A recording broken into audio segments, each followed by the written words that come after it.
So we're collecting scionwood today for grafting later this spring. Right now it's the middle of January, so it's a bit cold for grafting, but here in Western Washington, but it's ideal temperature and timing of the year when the buds of the trees are still completely dormant. That's what we want to get, is we want to get them before there's any bud swell at all for storing the scionwood in refrigeration until the proper time for grafting here in Western Washington, which would be, in the case of cherries, it would be in the spring.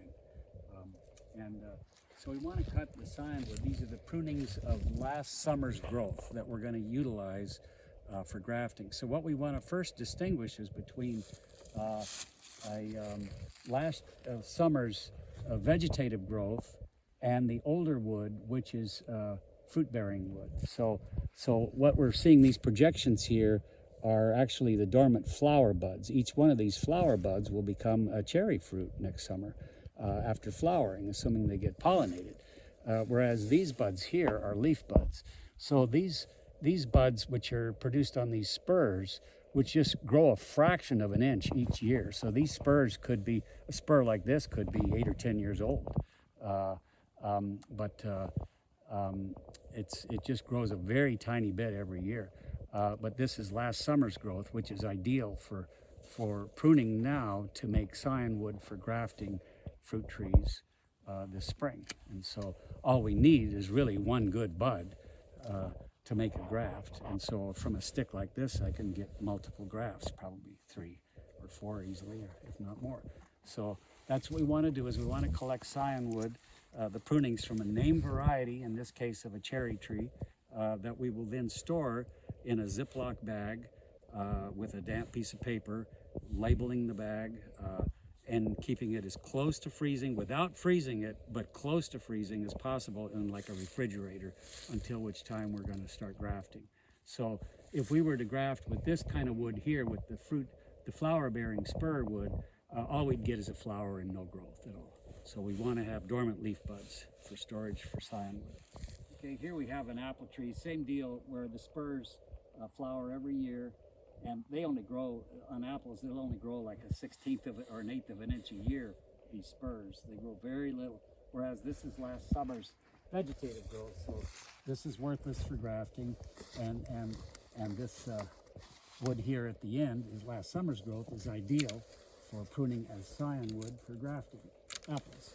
And we can use our pole pruner here to reach some of the higher vegetative growth. So this growth up here, this is where having a hat on is can be handy.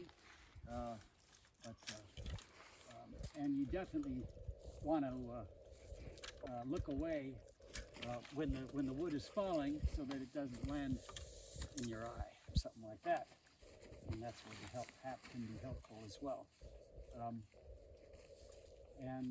You definitely don't want to be taking any scionwood for grafting from rootstock sucker growth, assuming that the tree is grafted, that the rootstock, any growth from the ground, would be rootstock growth, which is different from the grafted portion of the tree and would be worthless for that sort of purpose. The only time that rootstock sucker growth would be of use would be if the tree were an original tree on its own roots, like a wild seedling growing somewhere that you find that's exceptional.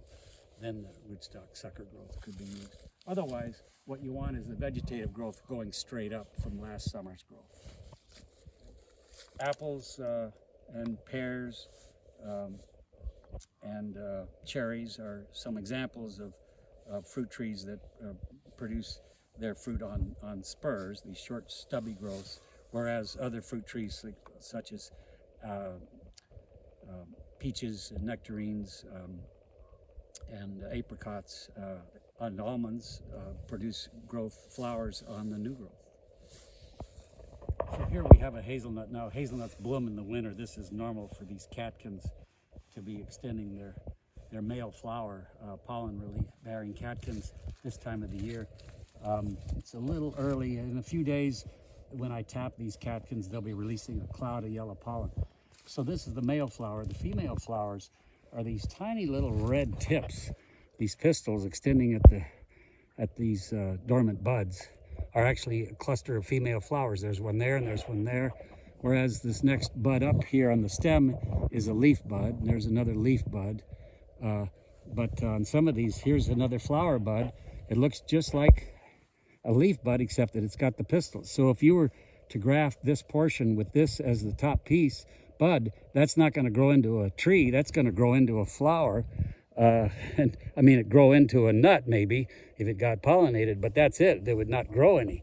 So in the case of something like hazelnuts, if you were taking it for scionwood purposes, you would want to be looking for dormant leaf buds, not flower buds, as your terminal buds for grafting purposes.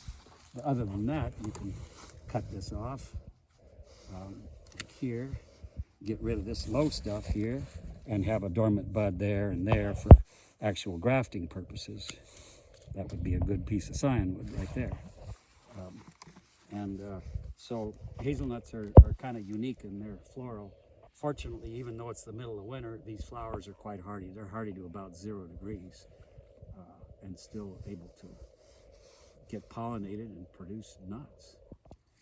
So here we have an example of a type of walnut. This is a Japanese heartnut tree, a type of walnut, and it's in the Jugulandaceae family. So what I say about this scionwood would apply to any member of the family, which would include walnuts, black walnuts, English walnuts, hickories, butternuts, pecans, all related. And all of them form their male flowers late in the summer.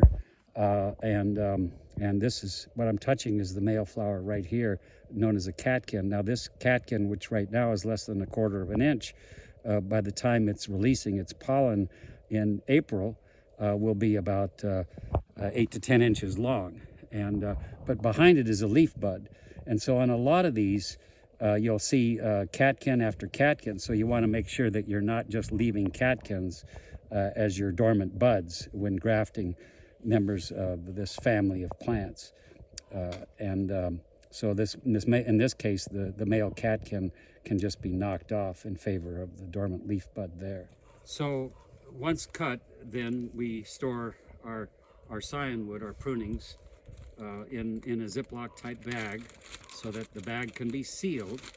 And in this case, we also want to make sure, with each case, we want to make sure that some damp piece of paper is in the bag as well to keep the humidity level high.